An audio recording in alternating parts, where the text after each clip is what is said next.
Everybody dreams of moving to Sarasota for the beaches, the palm trees, and the sunshine. But what if I told you that there are 15 major things I wish that everybody knew before buying a house here? From scorching summers to hidden costs and even traffic that might make you rethink those beach day plans. This video will save you time, some money, and definitely stress.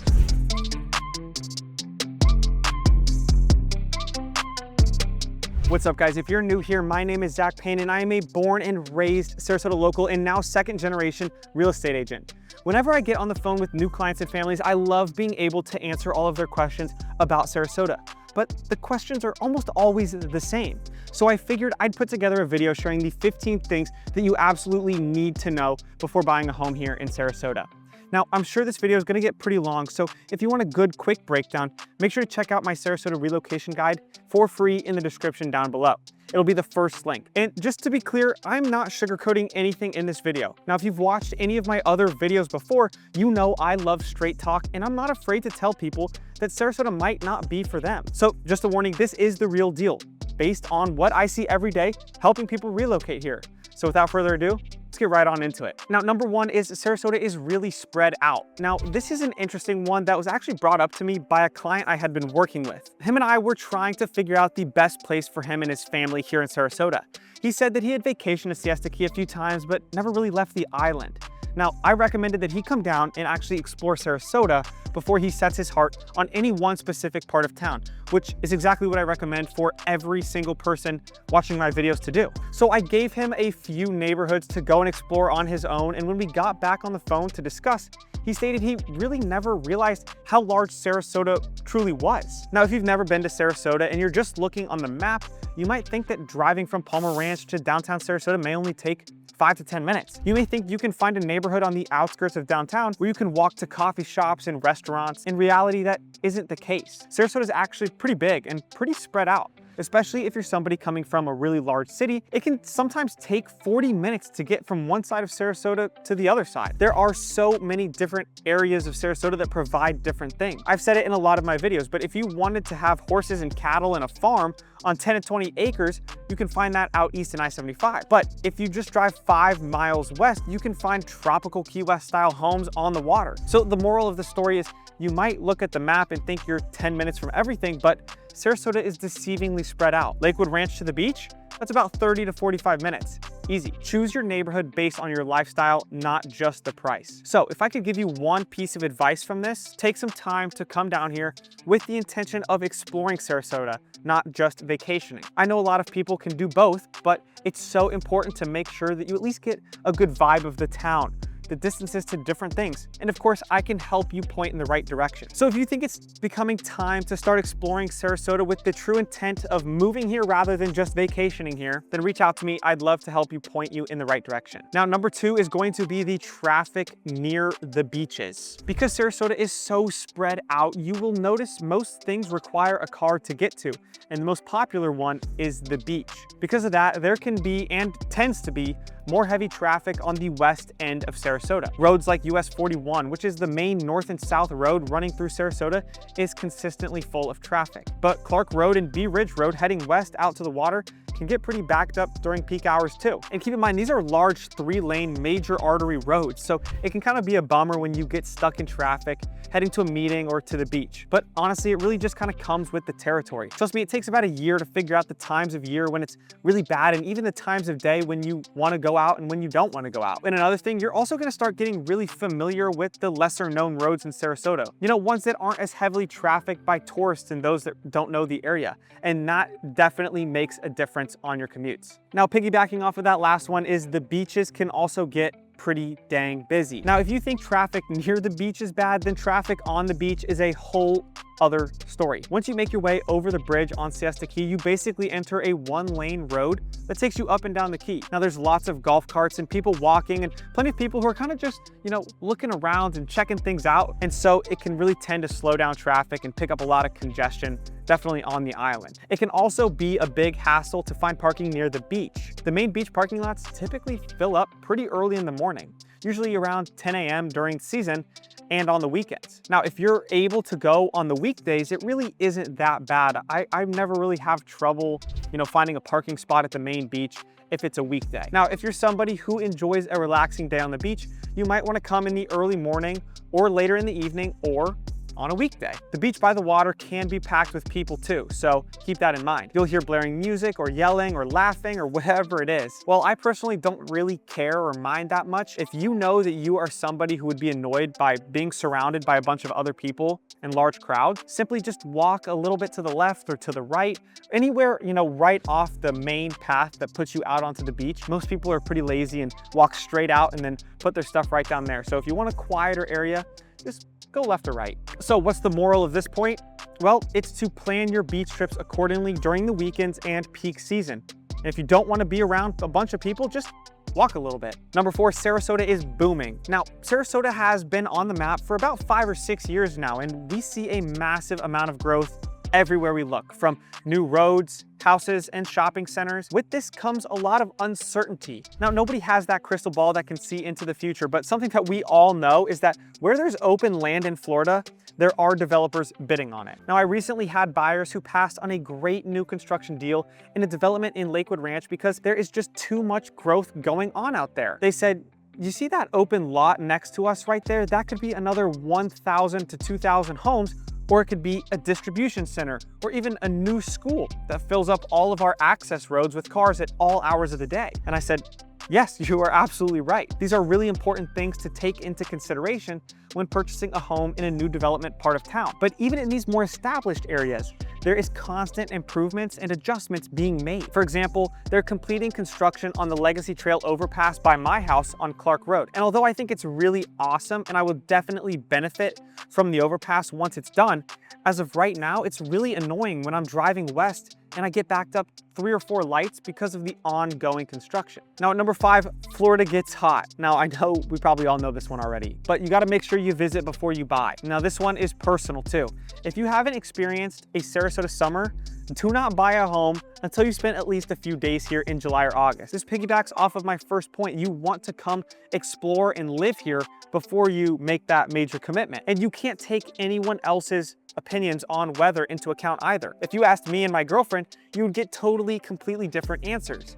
Me personally, I absolutely love the heat. I love sweating. I think my body was just made for it. I would completely shrivel up in the cold weather.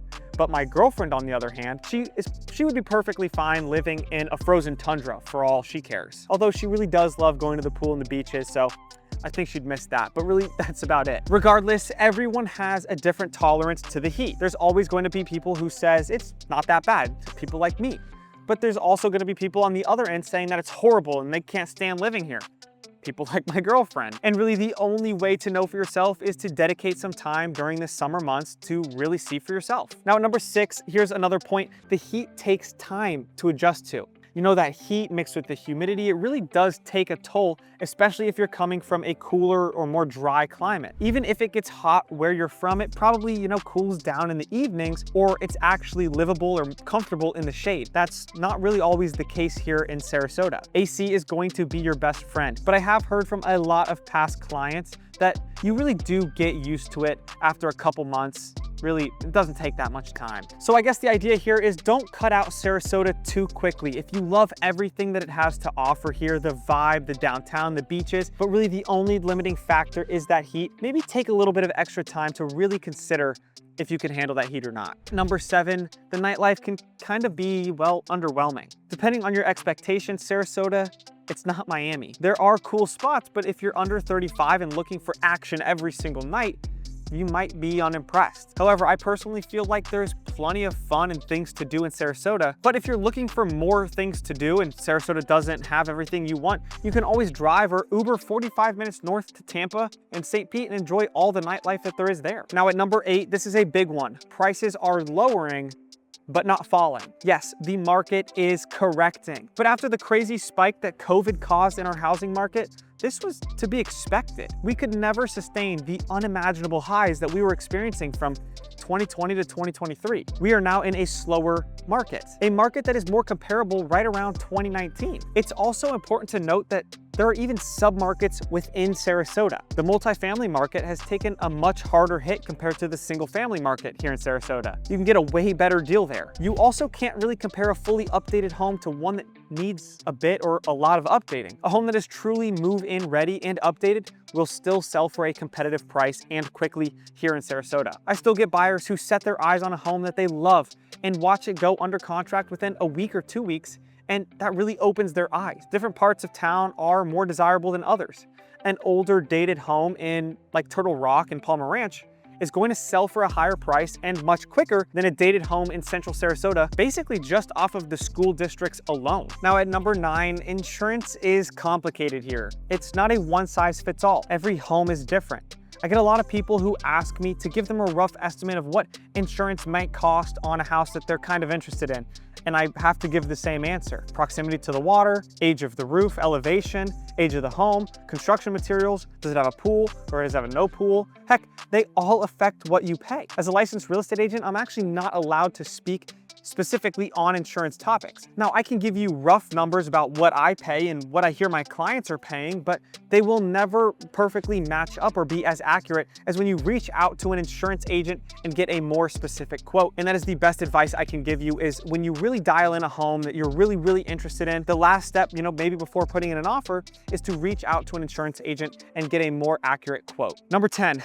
the best deals right now are in new construction. Everybody's asking, where are the deals? Where's the best prices at? Because obviously everybody wants a deal naturally. Now, unless you are an investor totally willing to completely remodel and update a home, the best deals right now in Sarasota are with inventory homes and with new construction builders. Now, these guys are building houses so fast right now and they have nobody to sell them to. Naturally, they don't want homes sitting on lots that are vacant. So I'm seeing really steep discounts in a lot of these inventory homes in new construction neighborhoods.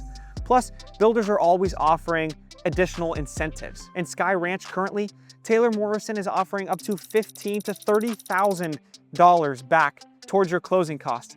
And they will buy your rate down at least 1% if you use their preferred lender. This is one of their deals going on right now with new inventory. And that's kind of something that the resale market just can't compete with. At number 11 is new construction versus resale. Now, a lot of people I talk to think they know what they want in terms of preference of new construction versus resale until we talk more about the pros and the cons of each. So here they are. New construction is going to have great amenities. You're going to have those pools, the community centers, and the sports courts. But of course, you're going to have to pay for those things in the ways of HOA fees, and in a lot of cases, CDD fees also.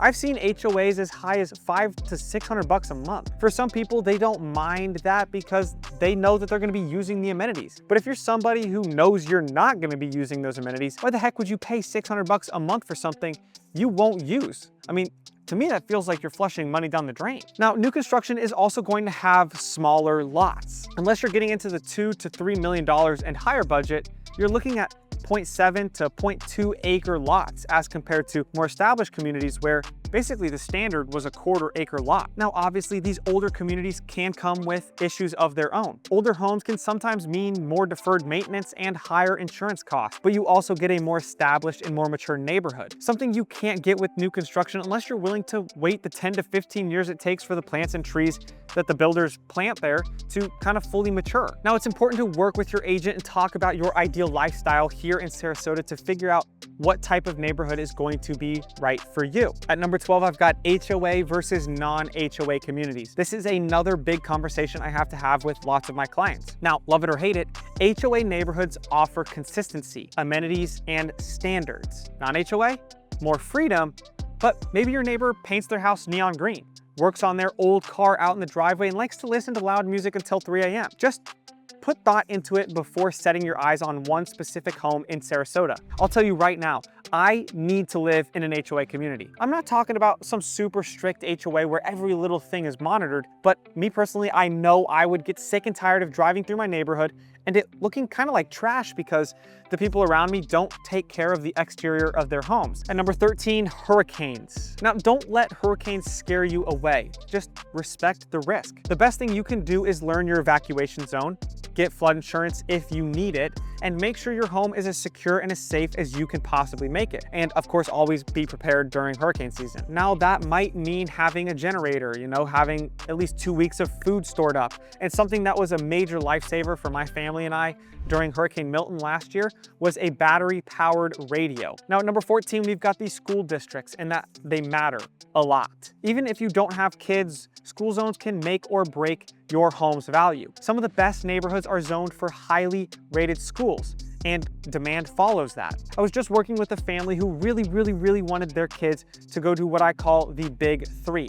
Now that is Ashton Elementary, Sarasota Middle School, and Riverview High School. Now that there is a new K-8 school opening up east of I-75, the zoning for homes to be districted for those three is a really small 5-mile radius, kind of in the central southern part of Sarasota. And there are very few homes up for sale right now. And the ones that are for sale sell super quick, I've noticed. And finally, at number 15, I've got Sarasota really isn't that walkable. Now, this one surprises a lot of people. Outside of downtown and St. Armand's Circle and the Bay Area, you'll really need a car. Biking, well, it can be tough too, unless you stick to the Legacy Trail. If you have an idea of being able to move to Sarasota and walk to most of everything that you would need in your daily life, might be time to reconsider that. Now, buying a home and moving to Sarasota absolutely is a dream, if you go into it with eyes wide open. Now, there are some things that I wish every one of my clients knew before moving here. Now, if you're relocating and want help figuring out the best neighborhoods that fit your lifestyle, watch this video right up here and reach out to me. I'd love to help you. Thanks for watching, and as always, I'll see you in the next one.